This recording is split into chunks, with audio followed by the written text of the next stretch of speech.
शारिक भाई कैसे हैं? बढ़िया मैडम, आप कैसे हैं मैडम? बिल्कुल बढ़िया।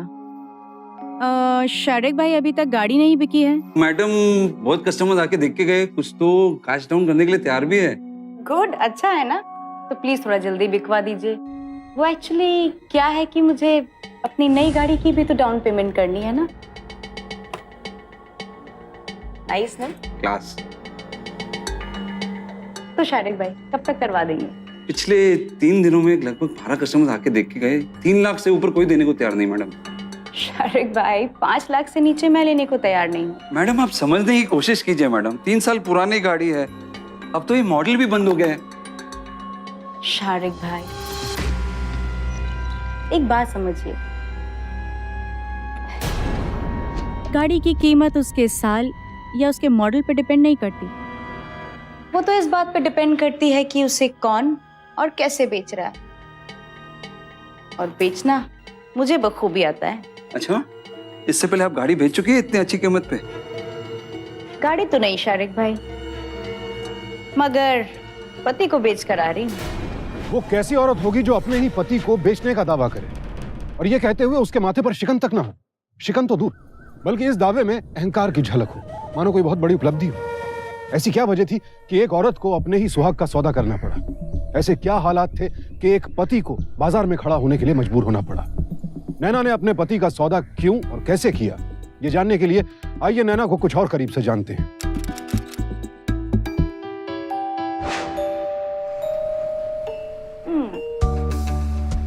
वो वाला दिखाइए। Wow, this is so beautiful. कैसा है? ठीक है। कितने का है भैया ये? 80,000 का मैडम जी। कुछ खास नहीं है। पहनना मुझे, तुम्हें नहीं।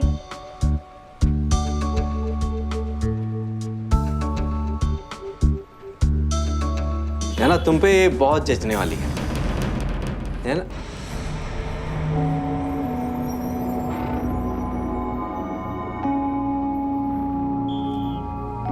नैना, ये अच्छी लगेगी तुम पे। हाँ भैया सुनिए, इसे पैक कर दीजिए। पैक कर दीजिए। चले? अरे चले कैसे? मैंने तो पैसे नहीं दिए अभी। उसकी जरूरत भी नहीं है, बात हो गई है मेरी। It's for free. यहाँ का मैनेजर बहुत अच्छा है, ये सब फ्री में है। और अच्छा, इनफैक्ट वो तो मुझे डिनर पे भी ले जा रहे हैं, होटल ब्लू सफारी। What? भाई साहब, अभी जो मेरी वाइफ आई थी वो लेके गई ना हार, आप उसका पेमेंट रख लीजिए। तुम उसके साथ डिनर पे अकेले जाने के लिए तैयार कैसे होगी नैना, वो भी इस ज्वेलरी के लिए? ऐसा कैसे कर सकती हो यार? ओहो दिनेश, तुम्हें तो पता है ना कि मुझे वो हार कितना पसंद आ गया था। और जो चीज मुझे पसंद आ जाती है वो तो मैं लेकर ही रहती हूँ। इसका मतलब तुम सच में?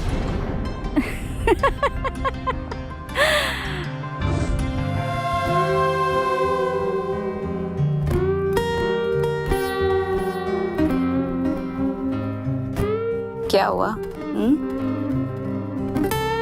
अब भी परेशान हो?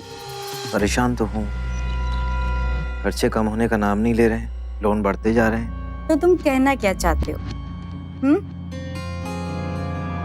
ये सारे खर्चे सब मेरी वजह से हैं? मैं बहुत खर्चा करती हूँ। ऐसा नहीं है ना, तुम समझने की कोशिश करो।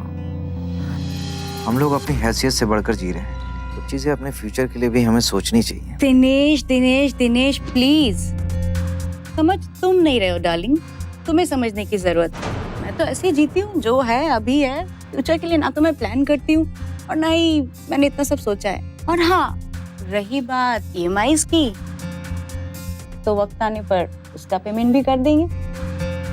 अब फ्यूचर के लिए इतना सोच सोच कर आज क्यों बर्बाद करना, बेवकूफी है ना, समझे? That's my boy. सर मैं जानता हूँ मुझसे आपकी 1-2 किस्तें छूट गई। देखिए 1-2 किस्तें नहीं है, पूरी 5 किस्तें आप जानते हैं। ठीक है सर, लेकिन मुझे थोड़ा सा टाइम दीजिए, मैं सारी किस्तें चुका दूँ। कहने सुनने के लिए कुछ बचा नहीं है दिनेश जी। गाड़ी की चाबियां दीजिए, हमें ऑर्डर है, कार लेकर आए और साथ में टेलीविजन वगैरह भी। अरे कैसी बातें कर रहे देखिए, बहस करने से कोई फायदा नहीं है। आप चुपचाप से गाड़ी की चाबी दीजिए। ये क्या हो रहा है? इतना शोर क्यों मचा के रखा है? इनसे कहिए गाड़ी की चाबियां दे दें और साथ में टेलीविजन, म्यूजिक सिस्टम और ये लैपटॉप भी। हम चले जाएंगे। ओह, गाड़ी की इंस्टॉलमेंट्स ना? One second.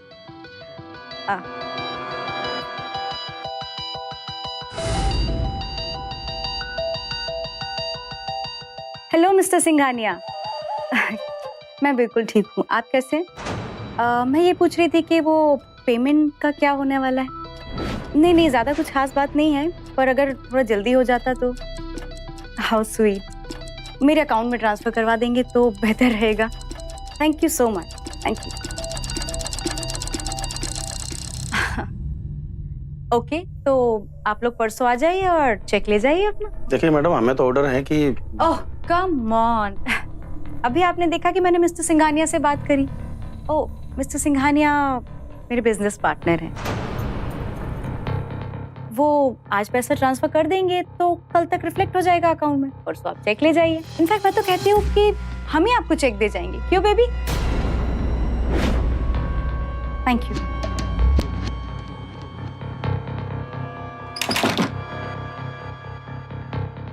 What? क्या हुआ? क्या हुआ? कौन है ये सिंघानिया? है? और कहां से होगा ट्रांसफर? बैंक की स्टेटमेंट दिखाऊं तुम्हें? एक फूटी कौड़ी नहीं है हमारे पास। कहां से आएगा 2 दिन में पैसे? मैं क्या सोच रही थी स्वीटी, कि हम काफी टाइम से वेकेशन पे नहीं गए ना, राइट? कौन सी वेकेशंस? अच्छा एक बात बताओ, क्या लगता है तुम्हें ये जो फ्रिज है ये कितने में चला जाएगा? क्या मतलब तुम्हारा? हाँ मतलब अब 2 दिन की मोहलत मिली है तो फ्रिज, टीवी, फर्नीचर ये सब थोड़ा मुश्किल होगा बेचना, और इम्पॉसिबल भी तो नहीं है ना। मुझे लगता है इन सबको बेच के ना 60-70 हजार का तो इंतजाम हो ही जाएगा आराम से। अब वेकेशन पे जाना है तो पैसे तो चाहिए ना स्वीटी। तो ठीक है, एक काम करते हैं, ये सब कुछ बेचकर हम कल के कल ही निकल लेते हैं, और जब वो कल चेक लेने आएंगे तो ताला मिलेगा दरवाजे पर। अरे मैड नैना, कहाँ जाएंगे हम? हाँ, कहाँ जाएंगे बताओ? ये सही सवाल किया तुमने। सच पूछिए तो नैना और दिनेश दोनों फरार थे। पुलिस से ना सही, लेकिन लेनदारों की फौज उनके पीछे पड़ी थी। वो दोनों आकर माथेरन के एक रिजॉर्ट में रहे, लेकिन नैना को देखकर यह कहना नामुमकिन था कि वो किसी से भाग रही थी। नैना उन लोगों में से थी जो हर परेशानी में कोई ना कोई मौका ढूंढ लेते, और इस मुसीबत में भी उसने एक मौका ढूंढ ही लिया। एक ऐसा मौका जो उसकी अब तक की सारी साजिशों से बिल्कुल अलग और हैरान कर देने वाला था। और कितने दिन है ना? हमें 3 दिन हो गए यहाँ पे। 2 दिन में 20,000 रुपए फूक डाले हमने। चल यार, कुछ ना कुछ रास्ता तो निकाल ही लेंगे। क्या चल यार, 20,000 रुपए कम होते क्या? वो भी 2 दिन में। I am not taking it. Sorry sorry. It's okay. ना क्यों, कैसी लगी? कैसी लगी? कौन? अरे वही जिसका तुम पर्स दे रहे थे, उसे तो तुम बहुत पसंद आए। अच्छा, वैसे मुझ में नापसंद करने वाली ऐसी कौन सी बात है? और तुम इतनी श्योर कैसे हो? 6th sense baby, 6th sense. कहीं तुम जेलसी फील तो नहीं कर रही है? एनीवेज, प्लान तो मुझे अब समझ में आ गया है कि क्या करना है। तुम एक काम करो, 3 कप कॉफी लेकर आओ ना। 3 cup coffee? Don't ask. 3 cups of coffee, please. Okay.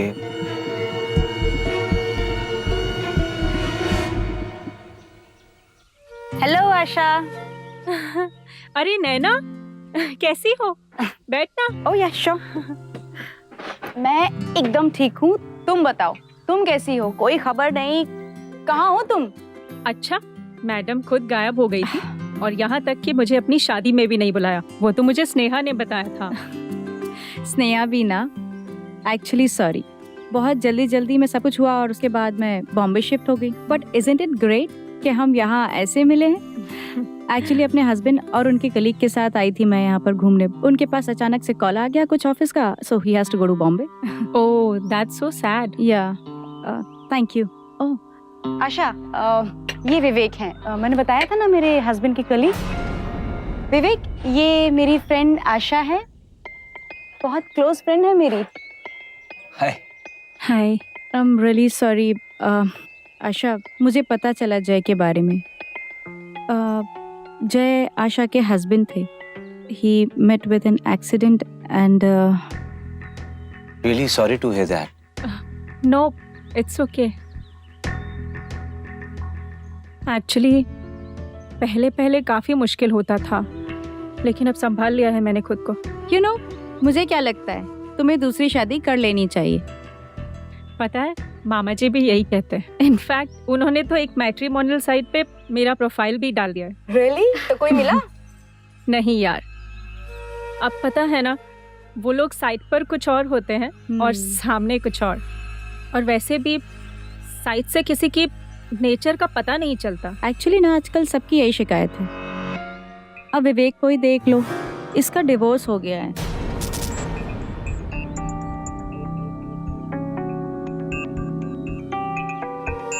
And इसने भी अपनी प्रोफाइल मैट्रिमोनियल साइट पर डाली हुई है, but again the same problem. You are mad. तुम पागल हो गई हो, महापागल। शट अप स्वीटी, इतना ओवर रिएक्ट मत करो। ओवर रिएक्ट मैं कर रहा हूँ? मैं तुम्हारा कुलीग हूँ, मेरा डाइवोर्स हो चुका है। What were you trying to do, नैना? कहीं तुम मुझसे जेलस हो गए, सब तो नहीं कर रही हो? यू नो, मुझे क्या लगता है कि कहीं मेरा मंद बुद्धि पति मेरा प्लान न चौपट कर दे। क्या मतलब? Listen to me carefully. Asha और मैं कॉलेज के फ्रेंड्स थे। कॉलेज के बाद उसकी शादी हो गई। काफी अमीर घराने में शादी हुई थी उसकी। कुछ सालों से तो हम कांटेक्ट में नहीं थे, पर पिछले साल ही मुझे पता चला कि उसके पति की मौत हो गई। और उसकी मौत के बाद वो सारी जायदाद की अकेली वारिस। अब वो कितनी अकेली है ये तो मैं समझ सकती हूँ, और उसकी जरूरतें हम बखूबी जानते हैं। समझ रहे हो ना मैं क्या कह रही हूँ? ओह, वो विधवा और मैं डाइवोर्सी। तुम कहीं ये तो नहीं कहना चाह रही कि हम लोग? Be smart. पर कैसे? वो मुझसे शादी क्यों करेगी? तुम भूल गए कि मैंने उसे देखते से ही क्या कहा था? पसंद करती है वो तुम्हें। पसंद करती है? तुम्हें कैसे पता? दिखता है उसकी आंखों में कि वो तुम में इंटरेस्टेड है, कि उसे तुम जैसे ही किसी आदमी की जरूरत है। पत्नी हूं तुम्हारी, तुम्हारी खूबियां और कीमत दोनों ही बहुत अच्छे से समझती हूँ। कीमत? ज्यादा सोचो मत, सिर्फ वैसा ही करो जैसा मैं कहती हूँ।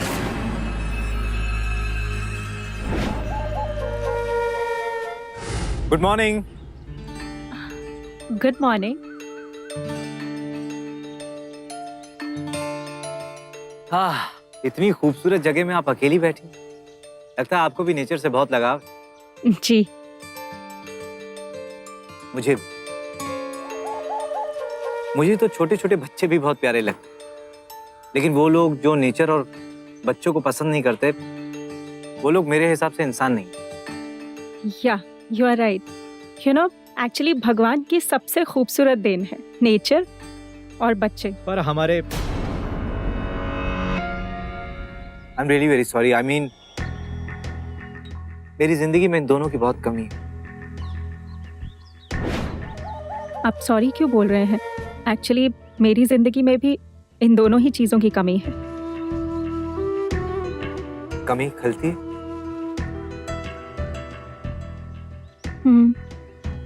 कभी कभी। कभी कभी? आई एम सॉरी, मैंने आपसे झूठ बोला। एक्चुअली हमेशा। ओह गॉड, तुम यहाँ बैठी हो और मैं तुम्हें कहाँ कहाँ ढूंढ रही हूँ। ओह, विवेक भी आए। Nice, good to see you guys together. Better है ना? yeah. Hey, but I'm amazed यार, तू यहाँ पूल के पास क्या कर रही है? तुम्हें तो पानी से डर लगता था ना? You know विवेक, कॉलेज के टाइम पर एक लड़का था जो इस पर टोटल फिदा था। एक बार पता है क्या हुआ? बुके लेके वो उसके पीछे पीछे भागने लगा और ये मैडम उससे जान छुड़ाने के लिए पता नहीं कहाँ कहाँ भागती रही और भागते भागते कॉलेज के पूल के पास पहुंच गई। वहीं पर हड़बड़ी में ये मैडम गिर गई पूल में। 15 दिनों तक ये मैडम की हालत खराब थी, छींक छींक कर। एक्चुअली आज पुराने दिन याद दिला दिए हैं। कितने दिनों बाद मैं खुलकर हंसी हूँ। आशा, मैं क्या सोच रही थी, आज रात हम साथ में डिनर करें? हाँ, why not? या डन।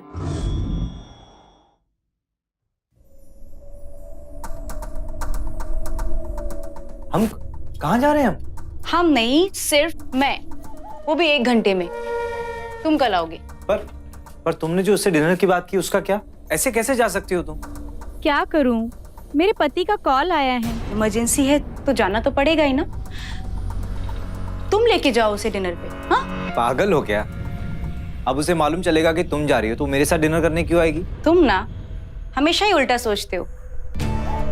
अरे वो तो खुश हो जाएगी कि कबाब से हड्डी जो जा रही है। I'm sure वो आएगी तुम्हारे साथ डिनर पे। अरे थोड़ा टाइम अकेले में बिताओ उसके साथ, समझे? मुझे नहीं मालूम था कि खाने के मामले में भी हमारी पसंद इतनी मिलेगी। सच? मुझे तो लगा था कि आपको मेरा ऑर्डर किया हुआ खाना पसंद ही नहीं आएगा। अरे पसंद नहीं आएगा? अगर आप नहीं होती ना, मैं यहाँ अकेले बैठ के भी ऑर्डर कर रहा होता तो यही ऑर्डर करता। Oh really? एक्चुअली मुझे तो लगता था कि सिर्फ एक मैं ही हूँ जिससे चाइनीज और मुगलई का कॉम्बिनेशन पसंद है, वरना तो ये कॉम्बिनेशन किसी को पसंद ही नहीं आता। तुम्हारे हस्बैंड को भी नहीं? I am really very sorry actually. No need to say sorry. Actually सच तो यही है कि हर मामले में हम दोनों की पसंद डिफरेंट थी। My ex-wife hated everything whatever I like. मैं उत्तर तो वो दक्षिण, मैं पूरब तो वो पश्चिम। मैं भी क्या फालतू की बातें करने लग गया। Sorry for boring you. मुझे ना आपकी यही बात पसंद नहीं आती। आप बात बात पर सॉरी बहुत बोलते हैं। मुझे ऐसा लगता है कि मैं किसी का दिल ना दुखा दूं। आपको कैसे लगा कि मेरा दिल दुख रहा है? देखिए, पुराने जख्मों के अगर बारे में बार बार बात की जाए या फिर कुरेदा जाए तो दर्द तो होता है। एक्चुअली इस बात पर भी डिपेंड करता है कि पूछने वाला कौन है, उसका इंटेंशन क्या है। वो सिर्फ कुरेद रहा है या मरहम लगा रहा है।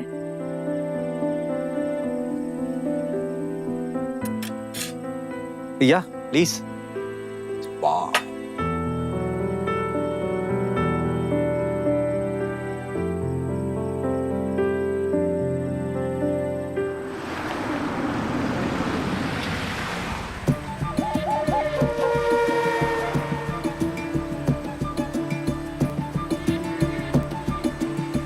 मजा आ गया।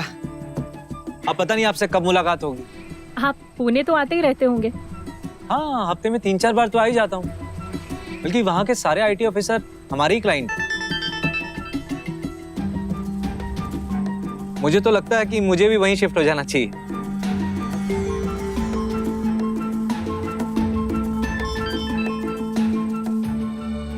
और वैसे भी मुंबई में नैना के हस्बैंड है ही। अगली बार पुणे आएंगे तो मिलकर जरूर जाइएगा। जरूर जरूर। आप मेरा नंबर सेव कर लीजिए। श्योर। या टेल मी। अच्छा लगा आपसे मिलकर।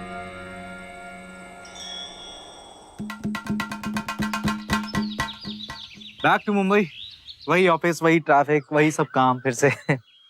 आपके लिए बैक टू मुंबई और मेरे लिए बैक टू पुणे। टच में तो रहोगी ना? Of course. अरे वाह, आपकी कार का नंबर तो बड़ा ही शानदार है, 2332।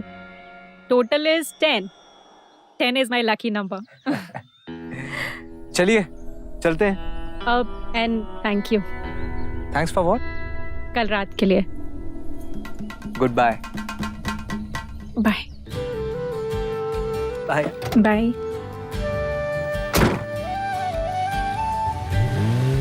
नैना अपनी प्लानिंग में हर छोटी से छोटी बात का पूरा ख्याल रखती थी, इसीलिए आशा और दिनेश के जिस रिश्ते को उसने खुद जन्म दिया था, उसके मनोवैज्ञानिक पहलुओं पर भी उसकी बारीक नजर थी। ना चाहते हुए भी दिनेश आशा पर अपना जादू तो चला ही चुका था, और अब नैना के नियंत्रण और निगहबानी में वो लगातार आशा के संपर्क में रहकर इस रिश्ते को और मजबूत बना रहा था। पता नहीं मुझे मेरे अकेलेपन की शिकायत करनी चाहिए या फिर उसका शुक्रगुजार होना चाहिए। शिकायत तो समझ में आती है, पर शुक्रगुजार क्यों? एक बात बोलूं, बुरा तो नहीं मानोगी? नहीं, कहिए। ये जो 4 पल है ना, जब मैं तुमसे फोन पे बात करता हूँ, ये पल मेरे लिए बहुत कीमती हो गए। अब तो मुझे इनका इंतजार करने में भी मजा आने लगा है। साथ ही अजीब सी बेचैनी होती है, और इस बेचैनी में मुझे एक खुशी महसूस होती है। हेलो हेलो, जी कहिए, सुन रही हूँ। मैंने कहा था ना, आप नाराज हो जाएंगी, बुरा मान जाएंगी। सॉरी बोलो क्या? नहीं नहीं, मैं तो बस यही सोच रही थी कि मैं भी बिल्कुल वैसा ही महसूस कर रही हूँ। सच में? क्या बात है। चलो फिर कल शाम तक के लिए okay, bye. Bye, good bye.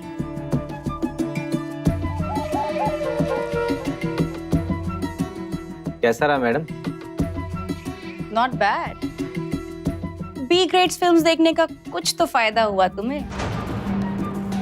Anyways, now listen carefully. Next time तुम उसे 1 हफ्ते तक कॉल नहीं करोगे और ना ही कोई उसका फोन उठाओगे। Got it?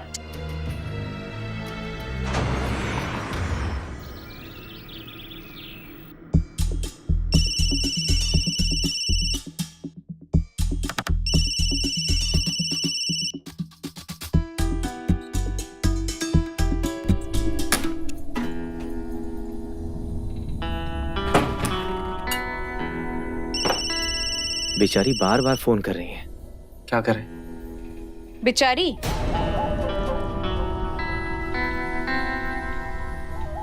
ये जो बेचारी है ना तुम्हारी, अब देखना मेरे फोन पर फोन करेगी।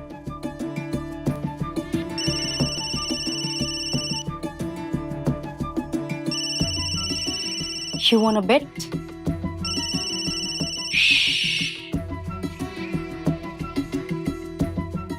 हेलो। हाँ नैना, ओह आशा, कैसी हो? एक्चुअली फोन चेंज किया ना तो तुम्हारा नंबर नहीं स्टोर कर पाई। पर एनीवेज, कैसे याद किया तुमने?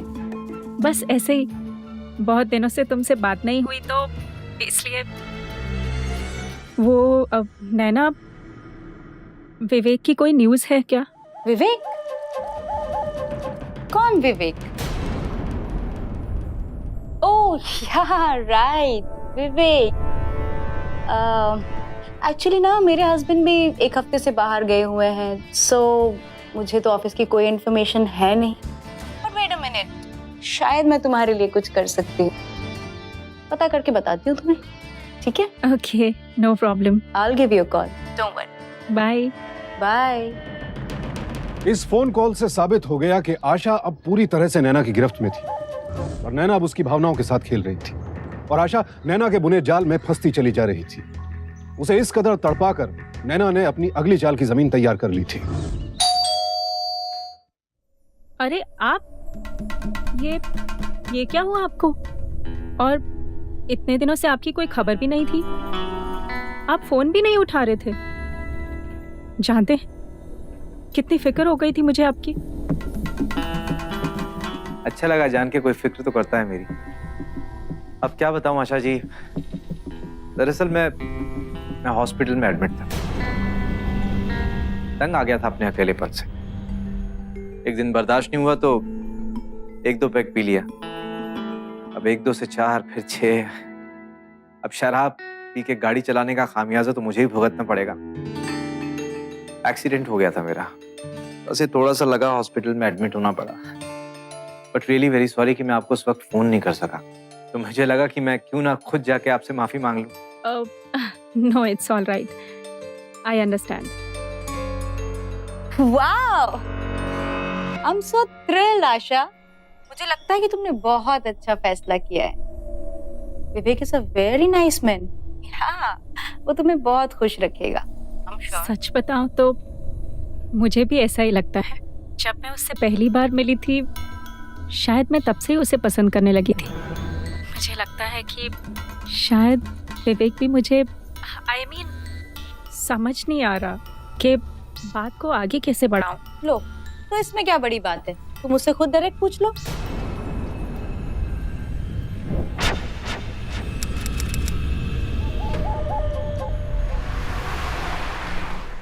Please get me one Russian sandwich. Vivek, Hey, hi Asha. How are you? मैं ठीक हूँ, तुम पूना कब आए? ऑफिस के काम से आया था। काम खत्म हुआ तो सोचा एक कॉफी पी ली जाए, इसलिए आ गया। आप पूना आए हुए हैं और आपने हमें बताया तक नहीं। अचानक आना पड़ा, कोई प्लान नहीं था। If you don't mind, can I request you for a coffee? या sure.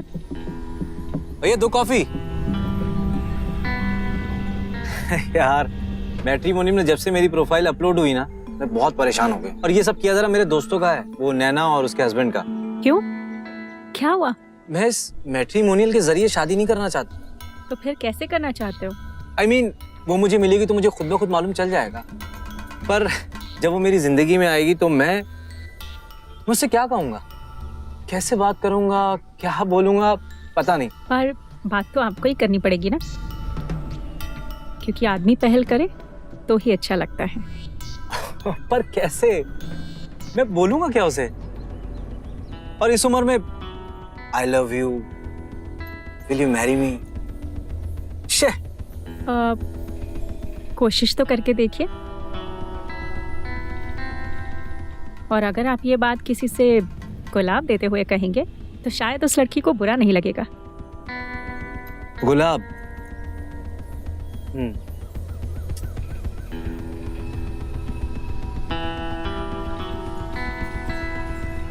Will you marry me?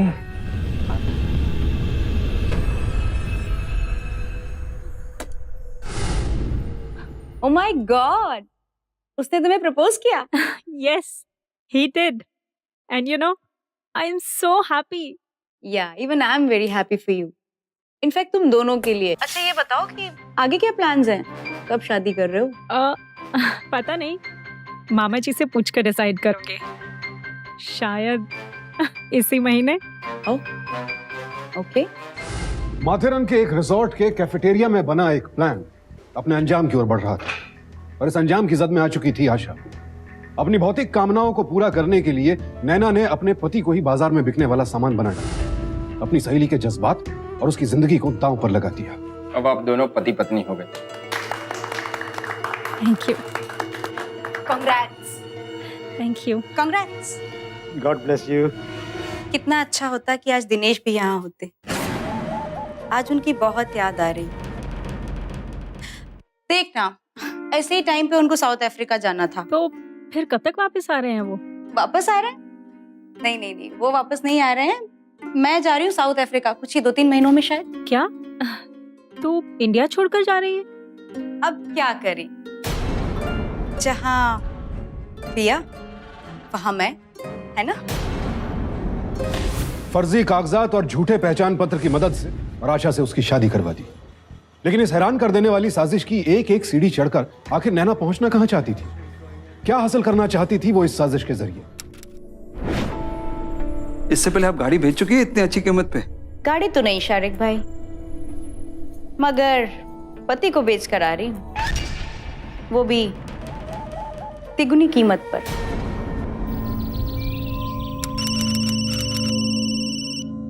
Hello. फिर से फोन?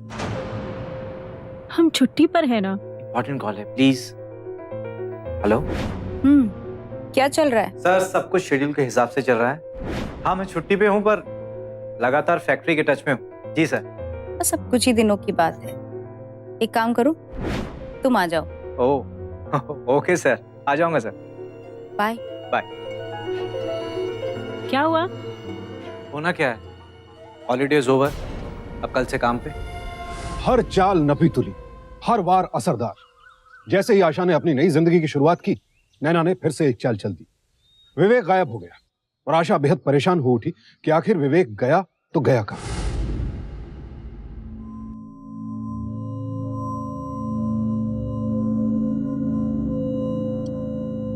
क्या हुआ डार्लिंग? जब से पुणे से आए हो तब से बड़े उकड़े उकड़े रहते हो, क्या हुआ? है ना, मुझे ये सब अच्छा नहीं लग रहा है। मतलब हम लोग जो ये आशा के साथ कर रहे हैं, ये सब अच्छा नहीं है। वो बेचारी वहां अकेले क्या बीतेगी उस पे जब उसको मालूम चलेगा, ये सब अच्छा नहीं है। तरस आ रहा है ना उस पर? हाँ, आ रहा है तरस। यू नो डार्लिंग, मुझे क्या लगता है कि अच्छा हुआ कि तुम कसाई नहीं, क्योंकि कसाई होते ना तो तुम्हें बकरी पर भी तरस आ जाता और हम तो भूखे ही रह जाते। अच्छा, आशा तुम्हारे लिए एक बकरी की तरह से। क्यों? तुम्हारे लिए नहीं है? I hope that you're not in love with that girl. हाँ? Good. क्योंकि अगर ऐसा है तो अच्छा है। और वैसे भी डार्लिंग, ये जो कुछ कर रही हूँ वो हम दोनों के लिए ही तो कर रही हूँ, है ना? तो तुम्हारे ये जितने भी इमोशंस हैं ना, इनको अपनी जेब में रखो, समझे? और हाँ, यहाँ तक आकर मुझे कोई जज्बाती बेवकूफी नहीं चाहिए, समझे स्वीटी? चलो ना, गिव मी अ हग। मुझे तो आज ही पता चला, तभी तो भागी भागी यहाँ चली आई। क्या हुआ नैना, बताओ ना, तुम्हें कुछ तो पता होगा। तुम तो जानती हो ना जो चेंजेस हुए मैनेजमेंट में, उसके कारण मेरे हस्बैंड साउथ अफ्रीका और विवेक को यहाँ पुणे में शिफ्ट होना पड़ा। हाँ तो बस इसी चेंजेस के चलते विवेक की नौकरी चली गई। क्या? जॉब? और तो कोई बात नहीं है ना? I mean, विवेक को तो कुछ नहीं हुआ ना? वो तो ठीक है ना? वो तो ठीक है, पर यू नो वो बहुत डिप्रेशन में है। ऐसा कई बार पहले भी हुआ है कि डिप्रेशन के चलते वो कहीं भी अचानक से गायब हो जाता है, पर फिर वापस आ भी जाता है। तुम चिंता मत करो, हम श्योर वो जल्दी वापस आ जाएगी। लेकिन वो मुझे बता तो सकता था, या कम से कम मुझे I mean, तुम नहीं समझ सकती ना मुझ पे इन दिनों क्या गुजरी है। पता है, मैं पुलिस कंप्लेंट करने जाने वाली थी। आई अंडरस्टैंड, पर एक बात कहूँ, जब विवेक वापस आए ना तो उसके साथ ज्यादा सख्ती से पेश मत आना। अब तुम तो समझ ही सकती हो ना कि उसकी हालत क्या होगी।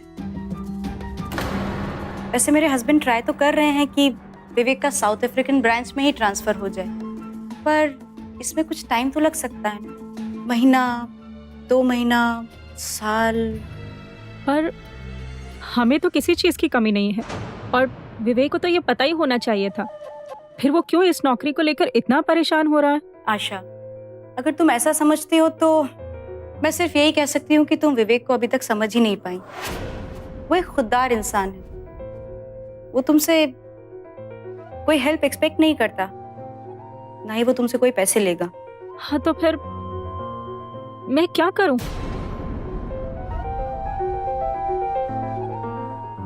एक सजेशन दूं? विवेक, आई एम सॉरी आशा, मुझे पता है इस बीच तुम कितनी परेशान रही होगी, लेकिन सच्चाई सुनोगी तो। तुम्हें कुछ भी कहने की जरूरत नहीं है, मैं सब जानती हूँ। आओ, अंदर आओ।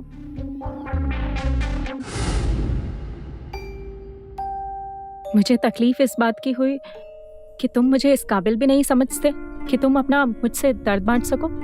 क्या बताता आशा, और करता भी क्या बता के? सब कुछ खत्म हो गया है, सब कुछ। हाँ, पर शायद ऐसा इसलिए हुआ हो कि तुम एक नई शुरुआत करो। क्या मतलब? मतलब ये बताओ, अगर तुम्हें खुद का बिजनेस शुरू करना पड़े तो तुम्हें कितने पैसों की जरूरत पड़ेगी? वही बिजनेस जो तुम अभी कर रहे थे। अच्छा, तो तुम मुझे फाइनेंस करोगी? आशा, तुम जानती हो कि मैं तुम्हारे दिए हुए पैसे नहीं लूंगा। पैसे भी मैं चाहता था कि हम लोग एक नए घर में शिफ्ट हो जाए। सिर्फ तुम्हारी खुशी के लिए मैं तुम्हारे इस घर में रह रहा हूँ। ऊपर से तुम कह रही हो कि पैसे ले लो। मैं जानती हूँ कि तुम मुझसे ऐसे पैसे नहीं लोगे। अच्छा, मैं अगर तुम्हें लोन दूँ तो I mean, वो तो तुम ले ही लोगे, या फिर तुम डरते हो कि तुम्हारा बिजनेस कामयाब नहीं हुआ तो मेरे पैसे डूब जाएंगे। इस बारे में मुझे कभी चैलेंज मत करना आशा। इस बिजनेस के बारे में मुझसे बेहतर कोई नहीं जानता, और अगर मुझे मौका मिले ना तो उस कंपनी को मैं मार्केट से ही बाहर निकाल फेंकूं जिसने मेरे साथ नाइंसाफी। तो फिर तुम्हें क्यों डर लग रहा है ये लोन लेने से?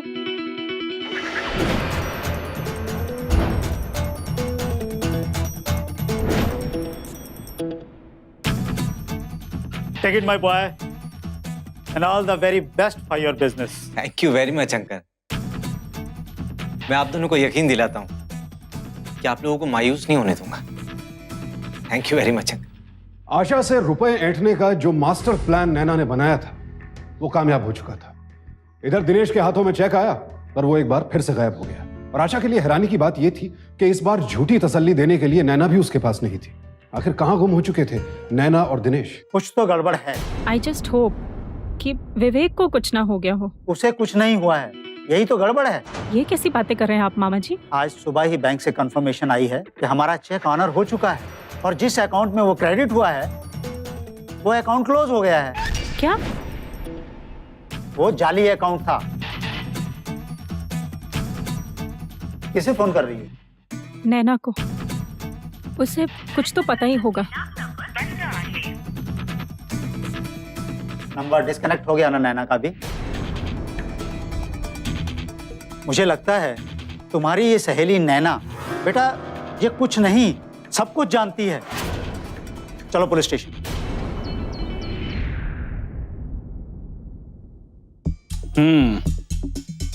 मामला थोड़ा पेचीदा लगता है, और फिर इनके पास तो इनके पति के ऑफिस की डिटेल्स भी तो नहीं।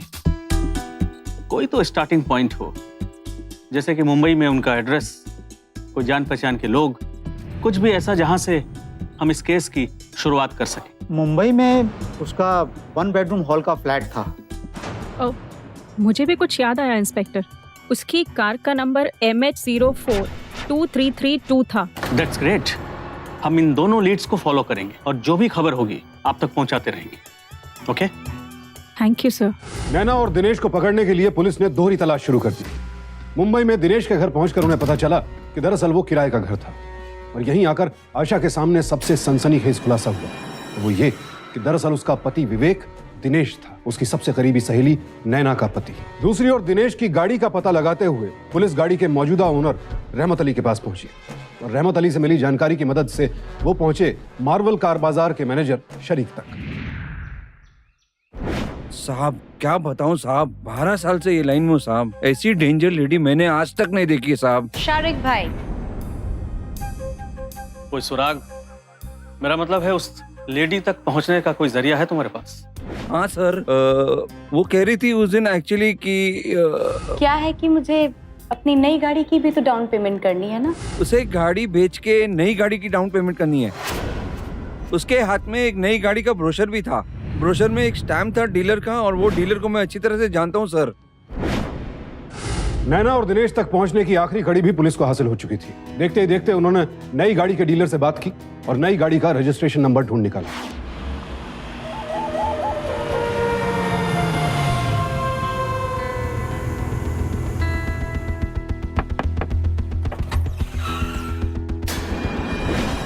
Yes inspector, what's the matter? हमने तो कोई सिग्नल भी जंप नहीं किया।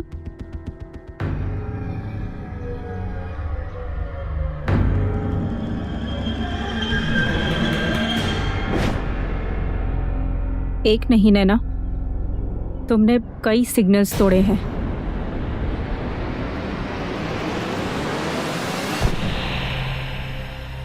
मैंने तुमसे बोला था ना इतना लालच अच्छा नहीं है नैना। तुम्हारी ये लाइफस्टाइल और ज्यादा बड़ा बनने की ख्वाहिश ने हमें ले डूबा। इंस्पेक्टर साहब, ये सब इस औरत का किया धरा है। इसको छोड़ना मत सर, छोड़ना मत इसको। इसका तो जो होगा सो होगा मिस्टर दिनेश, लेकिन सारा दोष इसके ऊपर मढ़कर तुम अपने गुनाहों से नहीं बच सकते हो। थैंक यू इंस्पेक्टर साहब इस रोतलू को चुप कराने के लिए। आशा, आई एम रियली सॉरी, पर एक बात जरूर कहूंगी, बुरा मत मानो। जब तक ये गेम चला मजा तो बहुत आया। धोखाधड़ी और जालसाजी के लिए नैना को आईपीसी की धारा 419 के तहत 3 साल कैद की सजा सुनाई गई। साथ ही साथ दिनेश को नैना की साजिश में शामिल होने के लिए धारा 419 और शादीशुदा होते हुए भी धोखे से दूसरी शादी करने के लिए धारा 494 के तहत 7 साल कैद की सजा सुनाई गई। शादी जिंदगी भर का फैसला है, इसलिए इस पर मोहर लगाने से पहले बेहद जरूरी है कि आप एक दूसरे को हर स्तर पर अच्छी तरह से जान लें। सावधान रहें, सतर्क रहें, सुरक्षित रहें।